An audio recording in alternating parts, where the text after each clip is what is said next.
Let me tell you something uncomfortable. If you only save money, there's a chance you're getting poorer every year. If your savings grow 2%, but prices grow 4%, your money loses buying power quietly every single year.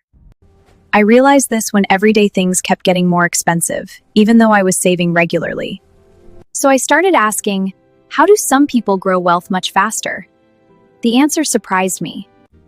They invest aggressively, not recklessly, aggressively. Aggressive investing means putting more money into assets that can grow faster, mostly stocks, growth ETFs, technology, and global markets. But here's what nobody warns beginners about. Aggressive investing feels scary sometimes, because markets don't just go up. Markets fall, sometimes suddenly, sometimes for months. And aggressive investors expect that. Historically, markets move in waves, short-term drops, long-term growth. Aggressive investing works best if you're investing long-term, because time helps smooth out the risks. 3 survival rules for aggressive beginners. Rule 1. Think in years, not months.